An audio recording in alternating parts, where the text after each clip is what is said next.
நம்ம கடையில் வேறு என்ன வெரைட்டிஸ்லாம் இருக்குது சிறுதானியங்களில்? சிறுதானியங்களில் வந்து வரகுமா, வரகு இந்த பார்த்துக்கோங்க. வரகு எவ்வளோ அழகாக இருக்குன்னு. இதுக்கு பேர் வந்து நாடு வரகு இல்லாமல் இது சாதா வரகு. வரகுலேயே 2 வரகு இருக்குது. சாதா வரகு ஒன்று, நாடு வரகு ஒன்று. இது நாசிக்கில் இருந்து வர்ற வரகு. இது வந்து வெறும் வரகு.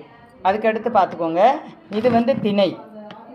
இது வந்து திணைப்பா. திணை வந்து எவ்வளோ நல்லா இருக்குது பார்த்துக்கோங்க.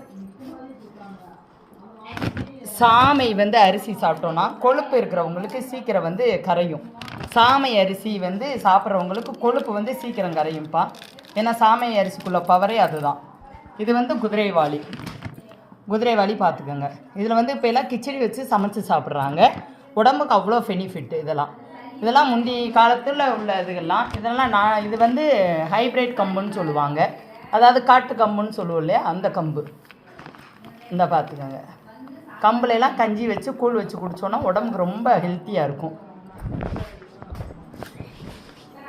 இது வந்து ராகி. ராகி ஏற்கனவேவும் உடம்புக்கு கால்சியம் சத்து அதிகமாக இருக்கிறது. பெண்களுக்கு ராகியை வந்து கூழ் காய்ச்சி கொடுக்கலாம், இல்லை களி கிண்டி கொடுக்கலாம், எல்லாமே பண்ணி கொடுக்கலாம். ஏன்னா ராகி வந்து அவ்வளவு நல்லது உடம்புக்கு. அதுக்கடுத்து நாட்டுக்கம்பு காமிக்கிறேன் பாருங்கள். இது வந்து நாட்டுக்கம்பு. இது வந்து நாட்டுக்கம்பு. அது காட்டுக்கம்பு. இது வந்து நாட்டுக்கம்புமா. நாட்டுக்கம்புக்கு இன்னும் சத்து அதிகம் காட்டுக்கம்பை காட்டியும்.